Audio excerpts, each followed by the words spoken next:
Wall Street Memes Casino, I'm fine. and Sportsbook. Eddie Hearn, I noticed a couple of interviews late on in the week. You seemed a bit nervous. Did you expect that tonight?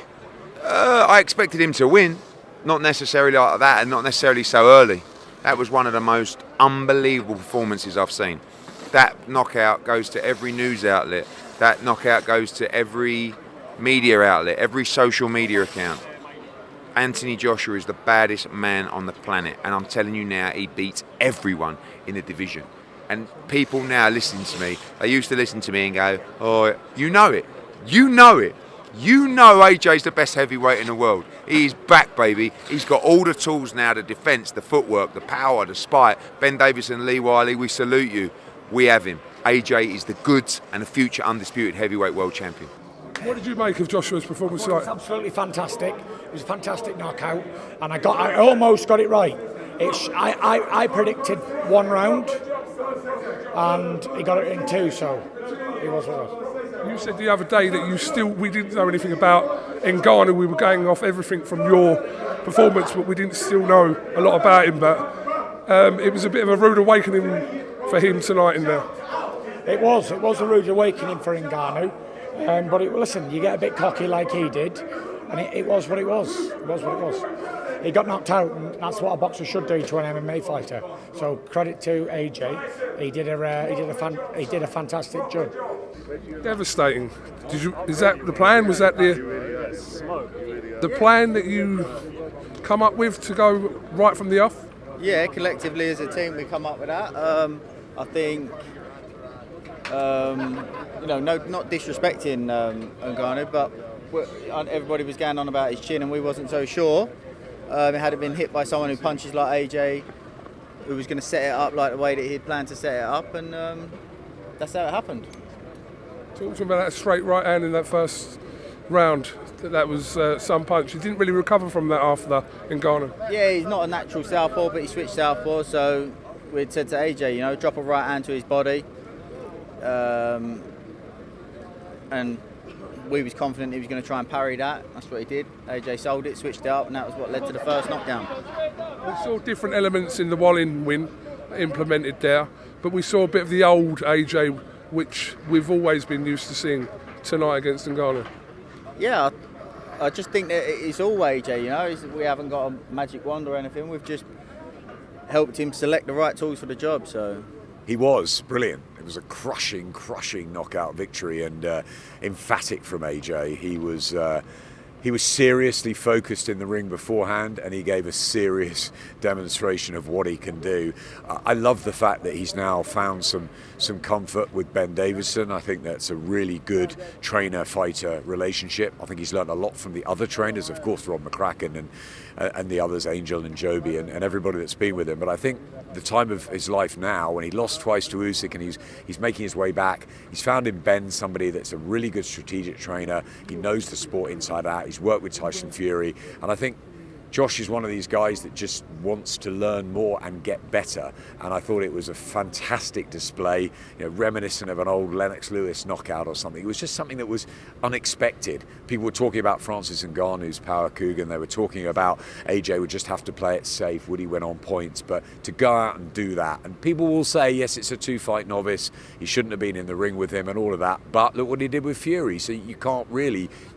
AJ can't win, can he? He just has to do what he does in the ring, and the manner of victory tonight was mightily impressive. And I think it's a statement to everybody. And I know how excited Eddie was afterwards, saying that he's definitely going to become the undisputed champion. And look, on that performance, he's on the way to certainly challenging for it. And let's see what happens with Fury Usyk. But it's a very Francis, I just get how you're feeling right now? Obviously after that fight with JJ. Sad. Yeah, that's how I'm feeling. Obviously, boxing and MMA, we know it's two different sports, and where you sit in the MMA world, you're the king in the MMA world right now. Are you going to go back to MMA, or do you enjoy the boxing world right now? I think I can still do both. I'm going to take some time to rest, come back, and make it, because I knew what I was doing. I knew what I was doing was dangerous to come after the top of the game for my beginning. you know, and then that's what's happened. Let's talk about that. Wow. Stunning, devastating, emphatic performance and knockout. Was that the plan, to get him out that quick? Nah, not at all. When he went down, that's why I didn't rush anything. I was happy to go another 10 with him. Stay in the ring, test myself, all that good stuff, but I just let what was naturally going to happen. I didn't plan it. It wasn't like I need to take him out, he's hurt. I just kind of was like, I've hurt him, let me just kind of go with the flow. And then we're here now talking about a second round knockout. But listen, most importantly, right, I know we're talking about the fight and the knockout. Credit to Francis Ngannou and his team. I know they was talking a lot, and I think if that would have been me on the receiving end of that knockout, I really think they would have used it as major momentum, torn my name down, ripped me apart. But I'm not going to do that. I'm going to say respect. He's already shocked the world. UFC heavyweight champion, phenomenal story. Transition from MMA to boxing. I'm going to only speak good of the man as well, yeah? Even though we're talking about the knockout and the performance, let's not let that be the defining moment of Francis Ngannou. I think it's what I said in the beforehand. You know, this Francis Ngannou, big, dangerous man.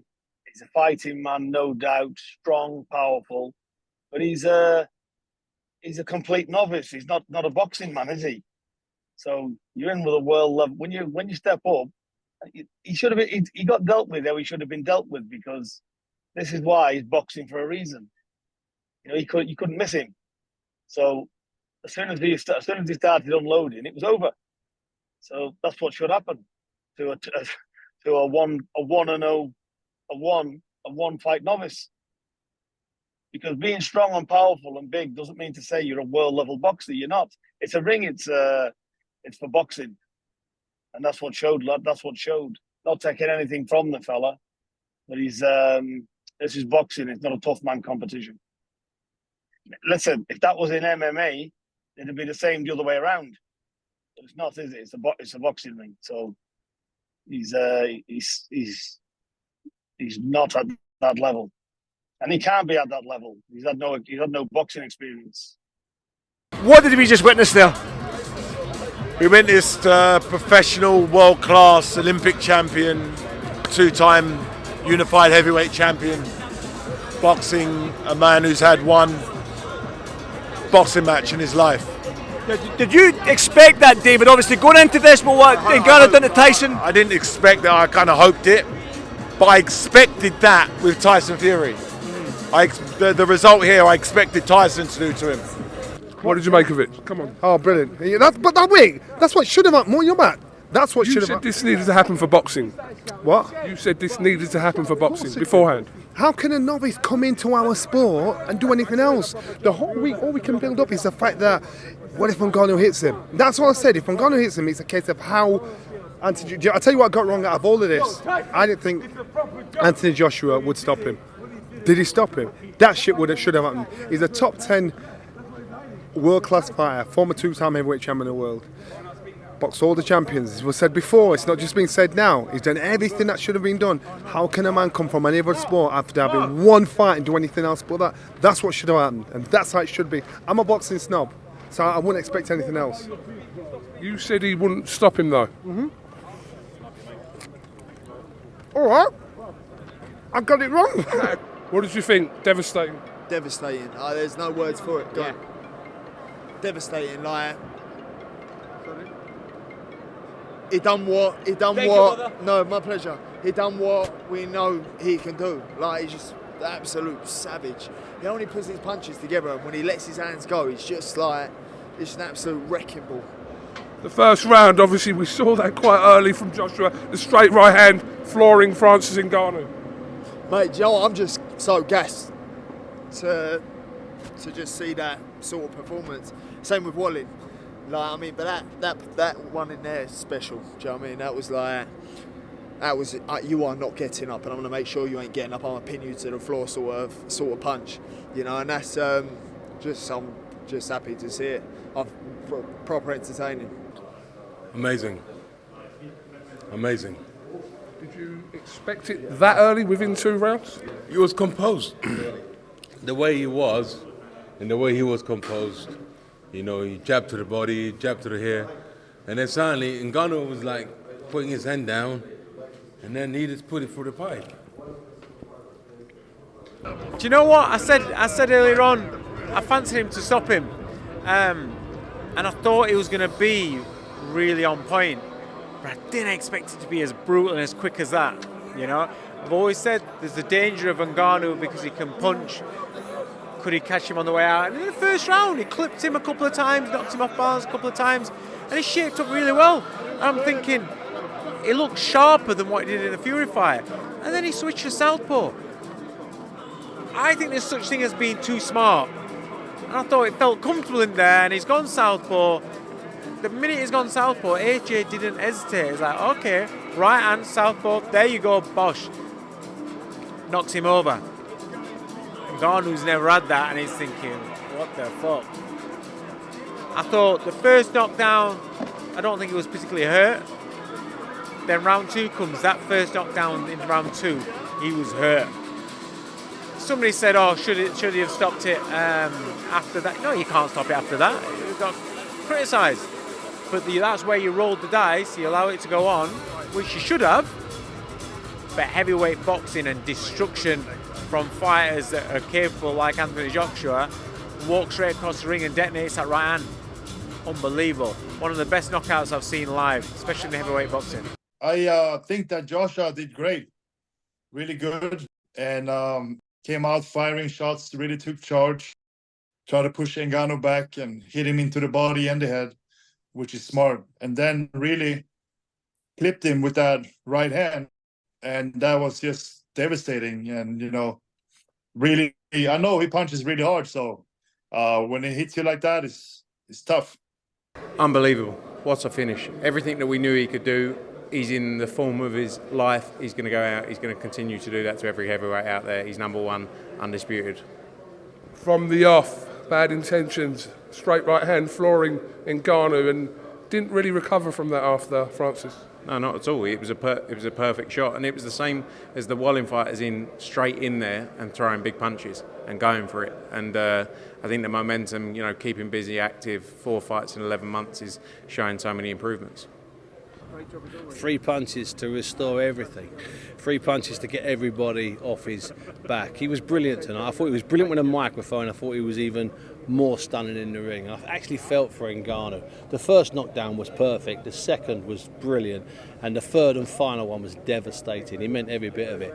That showed really what you're meant to do when you fight a guy like that. No matter how big Ngannou's neck is, his chin is, and his heart is. When you're fighting a proper, schooled, nasty, focused fighter, that's what you get. But here's the kicker: styles make fights. Does Ngannou carry on in boxing? He's talking about stopping, and AJ said in the ring, he talked to him, he's saying to him, no, carry on boxing. I think he does, because I tell you for why, because of the money. So he can go and get X against, someone over there in the UFC or one of those MMA companies, but you can get a fortune over here as well, What about Ngannou and Wilder on the undercard of Fury and Usyk? Stranger things have happened. Mike Tyson's fighting Jake Paul, Cook. So anything's possible, isn't it? So yeah, I think he continues. I think there's still a massive aura around him. He's one big knockout away from screaming for Fury again. Why not? Do you rule any fight out? Do you rule any combination out? Yeah, that was the AJ we've seen for many years, and if AJ hits you, you go to sleep. And it was a devastating. I think it was 3 total knockdowns. Referee Ricky Gonzalez just instantly waved it off after that last one, which he had to do. EMTs ran in the ring. That was a devastating punch. But boxing against MMA, and this was a real experienced fighter, and that both obviously in great shape. But what can I say? It was a $20 million knockout for Francis. Bad intentions from AJ from the first round, that straight right hand flooring Ngannou, and Ngannou never really kind of recovered from that. Yeah, when AJ fights like that, I find it very hard to imagine anybody beating him. I mean, he just throws punches. He's going to succeed. Wall Street Memes Casino I'm fine. and Sportsbook.